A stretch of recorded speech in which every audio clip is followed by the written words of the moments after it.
France 24 et La Première présente. Bonjour et bienvenue dans Outre-mer, l'émission consacrée à l'actualité, à la découverte de ces territoires.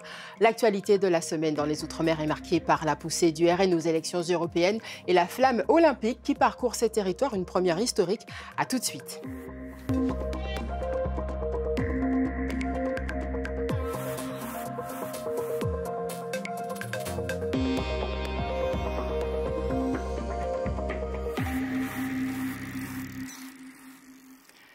Camopi, en Guyane, est la première commune à avoir accueilli la flamme olympique dans les Outre-mer le 9 juin. C'est en pirogue qu'elle a accosté la terre amérindienne dans la ferveur populaire avant de parcourir 7 communes du territoire. La Réunion a été la deuxième étape du relais des océans. La flamme a été allumée à la plaine des Sables, au pied du volcan, pour terminer sa course réunionnaise à Saint-Denis. Et avant de se rendre en Guadeloupe et en Martinique, la flamme s'est arrêtée à Tahiti. Elle a été allumée aux premières lueurs du jour sur le site des épreuves olympiques de surf à Teahupo'o. Le récit de Lucille Guichy avec les équipes de Polynésie la Première. Un départ de la flamme à Tahiti sous le signe du surf. La lanterne arrive en pirogue traditionnelle sur le site olympique de Teahupo'o, amenée par les champions Vahine Fierro et Kaoli Vast, tous deux sélectionnés pour l'épreuve de surf. C'était tellement une fierté, un honneur de pouvoir partir avec la lanterne sur le spot et puis revenir. On a eu une petite pluie de bénédiction, donc c'était vraiment magique et spécial. Aux premières lueurs du jour, Hiraterina Tofa est déjà sur place. Entraîneur adjoint de l'équipe de France de surf, il est le premier relayeur. C'est au moment où j'ai levé en fait, la torche vers le haut que j'ai eu des frissons, une grosse émotion également. On devait lever la planche et il fallait essayer de faire montrer le visage. Et c'était un peu dur. De loin déjà, j'ai senti wow, quelle fierté, quel honneur d'avoir cette flamme ici à Teahupo'o. Et dommage qu'elle ne reste pas ici. Hein. Pendant une heure, une trentaine de porteurs de flammes traversent la petite commune du bout du monde, devenue capitale du surf, accompagnée des orchestres traditionnels et de la population venue nombreuse. Avec la dissolution de l'Assemblée nationale, la réforme du corps électoral en Nouvelle-Calédonie est suspendue. Emmanuel Macron a déclaré vouloir donner toute sa force au dialogue. La situation reste tendue. Le bilan est désormais de 9 morts. Un homme blessé le 29 mai par un gendarme est décédé. Quartier historique de Nouméa, la vallée du Tir est l'un des plus touchés par les émeutes. Près d'1 mois après le début des violences, les habitants tentent de revivre normalement et retissent du lien. Ayata Taraou, Cédric Michaud. La vallée du Tir nous ouvre ses portes et nous laisse observer ses cicatrices. Des ruines calcinées, des années de vie parties en fumée. Étienne y tenait un restaurant depuis 2014. Ses plats chinois et vietnamiens faisaient sa réputation. Un établissement convivial, dit-il, c'est tout ce qu'il en reste. Cet immeuble, acheté par Étienne en 2011, abritait aussi 4 locataires à l'étage. La bâtisse, vieille de 74 ans, n'a pas résisté aux flammes. Il faut aller de l'avant, pas regarder en arrière. Si on regarde en arrière, on ne pourra pas avancer. Avancer et reconstruire, les habitants de ces lieux s'y attellent depuis des jours. Des groupes de parole sont mis en place, des animations et des opérations d'entraide sont organisées entre voisins. Un soutien de taille pour les résidents qui retrouvent une petite sérénité, mais leur esprit n'est pas encore très apaisé. Il y a toujours les forces de l'ordre. Les enfants ne peuvent pas trop sortir carrément du quartier, par exemple, pour aller au terrain. Il y a une heure où on leur dit de rentrer. Grâce au réseau de chacun, des art-thérapeutes interviennent auprès de ces enfants. Ici, ils s'échappent des problèmes du quotidien et entrent dans un monde merveilleux, le leur. Qu'est-ce que tu as mis dans ta boîte? Des boules, avec des plumes, avec des trucs en or. Et qu'est-ce que ça représente pour toi? Un truc magnifique. Ici, il y a aussi la peinture pour gommer les mauvaises images du passé.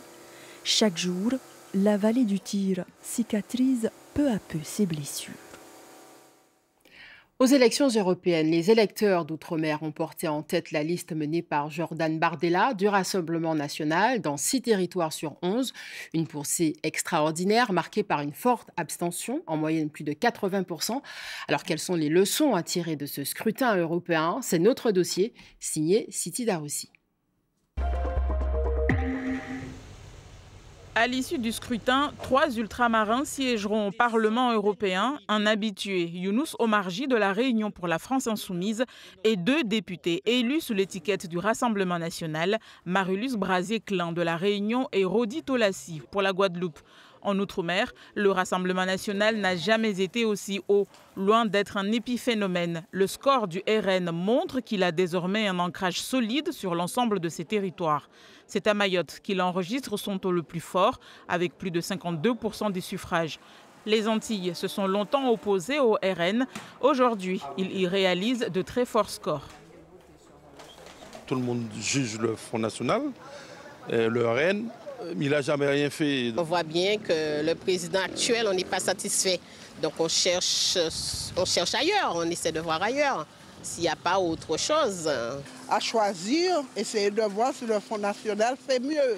Qu'il soit un vote d'adhésion, de contestation ou de sanction, rien ne peut être exclu, d'autant que le ralliement massif en faveur du RN Outre-mer a été progressif au fil des années. Nos coutumes. C'est presque impensable de le dire, mais aujourd'hui, Outre-mer, c'est le Rassemblement national qui est le premier parti d'opposition, à l'exception de la Martinique, où il est précédé d'1 point par la France insoumise. Un scrutin où les autres partis font pâle figure. La faute sans doute aussi aux abstentionnistes. Nombreux sont les électeurs des Outre-mer qui ont en effet boudé les urnes. Une situation qui peut s'expliquer par la relation de ces territoires vis-à-vis de l'Europe. Une Europe pourtant bien présente dans le quotidien des ultramarins. Ce sont des financements européens qui sont, pour l'essentiel, dans la modernisation des infrastructures. Donc il y a ce décalage-là qui n'a pas été, en quelque sorte, comblé par la communication que les députés européens devaient pouvoir faire. Reste maintenant à voir si le RN va concrétiser ses résultats lors des législatives anticipées, dont le premier tour est prévu le 30 juin prochain. En Martinique, la sécheresse historique pousse le secteur agricole à gérer au mieux la ressource en eau. À Saint-Esprit, un agriculteur s'est converti à l'agroécologie. Il n'utilise que l'eau de pluie pour faire tourner son exploitation. C'est la bonne idée d'Outre-mer. Stéphane Lupon et François Marlin. Elles sont rangées, telles des soldats au garde-à-vous. La mission de ces cuves, récupérer l'eau de pluie et irriguer ces 3 hectares plantés en arbres fruitiers, mais qui reçoivent aussi, en fonction des périodes, la culture maraîchère et vivrière. La bonne gestion de l'eau, une préoccupation majeure du propriétaire. L'irrigation aujourd'hui, c'est directement la récupération d'eau de pluie sous des citernes d'une installation que j'ai installée en hauteur et j'utilise l'eau par gravité, tout simplement. Et j'ai une capacité aujourd'hui de stockage de plus de 5000, à peu près 5000 litres, 5000 litres d'eau de pluie. Le système fonctionne, il plaît, et l'Office de l'eau, dans sa mission d'amélioration de la gestion de la ressource, souhaite accompagner les agriculteurs qui le souhaitent à en faire autant. Et pour cela, elle s'est associée à la Chambre d'agriculture. On va financer un poste au sein de la Chambre d'agriculture, un poste relais pour justement mettre en œuvre les outils de financement, d'accompagnement technique de l'Office de l'eau au plus proche des agriculteurs sur le territoire.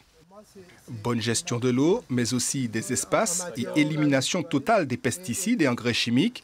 Ici, on parle d'agroécologie. La Chambre d'agriculture y voit un exemple à suivre.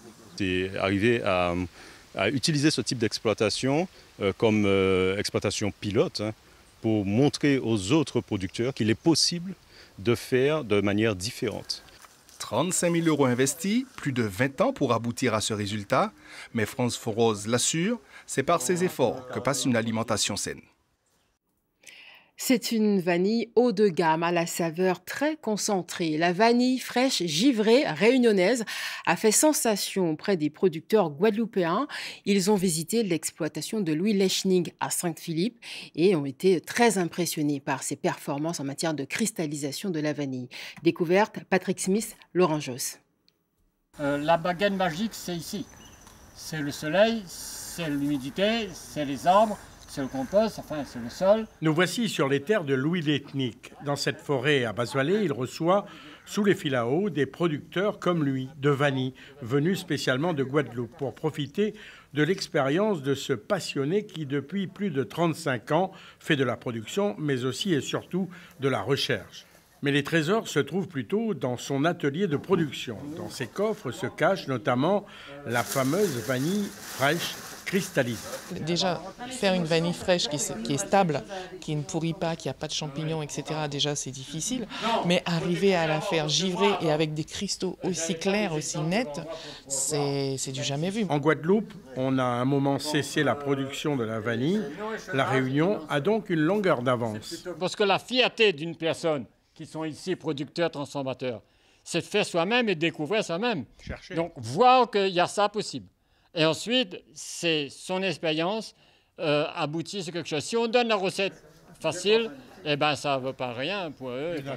Plus d'intérêt. L'intérêt, c'est peut-être ça va être différent, peut-être ça va être mieux, mais il faut connaître que ça existe. Ces agriculteurs de Guadeloupe ont bien entendu envie de repartir avec les secrets, mais Louis Letnic est un fin linier, il partage, mais... C'est un privilège, un honneur que nous avons, où il nous ouvre ses portes et où il nous explique la manière dont il transforme sa vanille et puis quelques process. Mais naturellement, le vieux singe ne donne pas tout, mais c'est un échange admirable à chaque fois qu'on se rencontre. Nos Guadeloupéens sont bien décidés, eux aussi, à trouver ces process qui leur permettront de perfectionner leur savoir-faire. La vanille fraîche givrée de la Réunion, qui est affinée durant 3 ans, se négocie à 2 000 € le kilo, soit une gousse vendue à 40 €. C'est la fin de cette édition. Pour réagir et revoir l'émission, direction france24.com, la première.fr et les réseaux sociaux. Merci de votre attention. L'information continue sur France 24.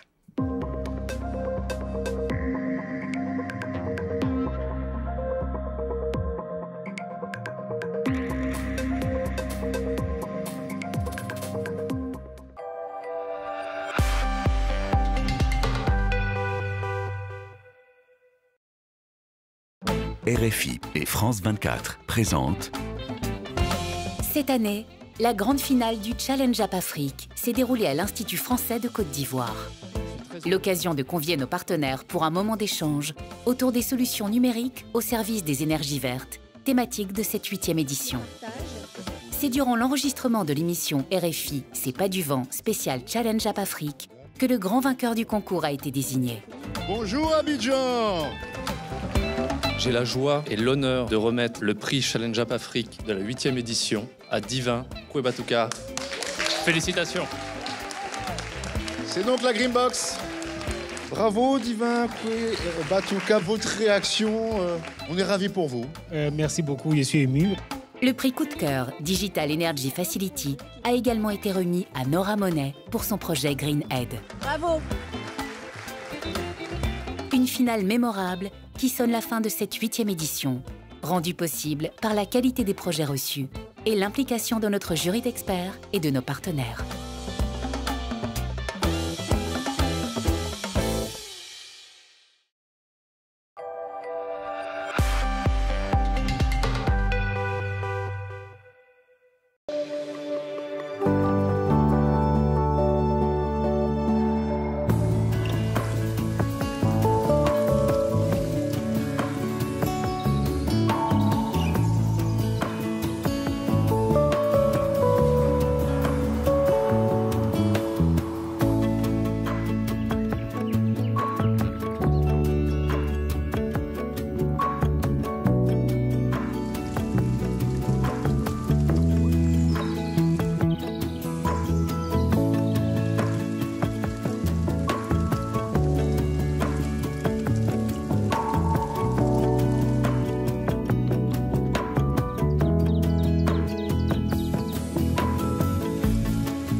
Quarteto Tafi, un groupe RFI Talent.